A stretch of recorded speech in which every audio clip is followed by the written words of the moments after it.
Let's go back to royal commentator Kate Williams. She joins us from out the front of Buckingham Palace. Well, let's talk about that, though, because, of course, now that the public are digesting this news that Prince Philip will be stepping down from his public engagements, it does bring to the fore the reminder that he's 96 and she is getting on as well. And so people are realising that she is winding back some of her engagements as well. And we know that Prince William and Prince Harry have been there to help her out with those engagements. So talk to us about that conversation, how Britain and the people of Britain have that conversation. What comes next?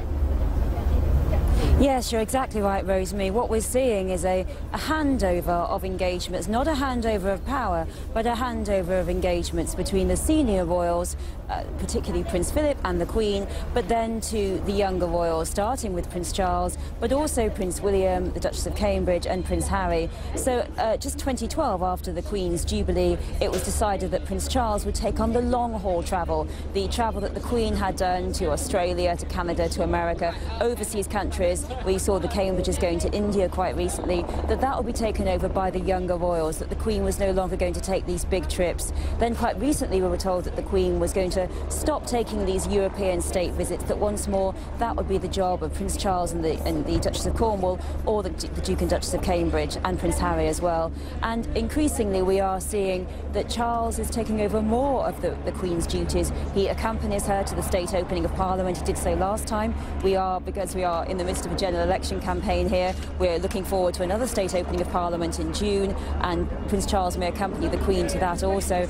We are seeing a gradual winding down of duties, which, as you were saying, Rosemary, is amazing, considering that these two, the Duke is nearly 96, the Queen has just turned 91. The majority of us in this country, the majority of us across the world, look forward to retiring about 65, and yet we just look at this incredible service that the Queen and the Duke have put in, this huge, long reign of the Queen, our longest-serving monarch, our longest-married monarch.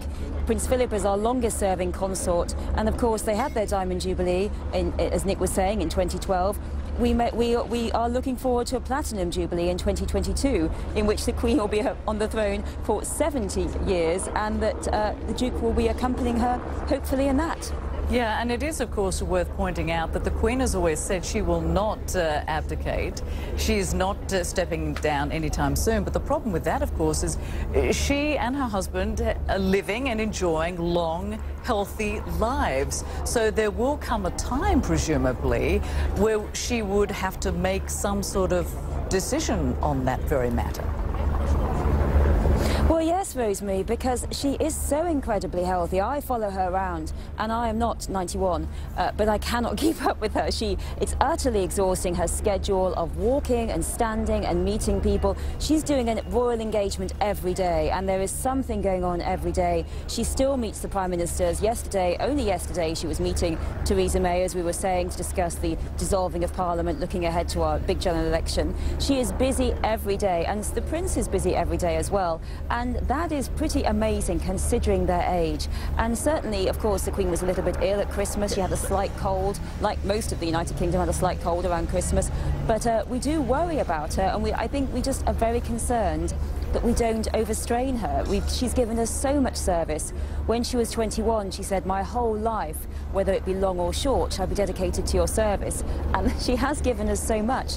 But and as you say, she has said she will never abdicate. That has been very clear. It is a role given to her by God, and only God can take it away. Many European monarchs have abdicated, such as the Dutch Queen, but that's not for the Queen. But still, even though she's going to never abdicate, we will see, as you say, Rosemary, a big handover in the years to come.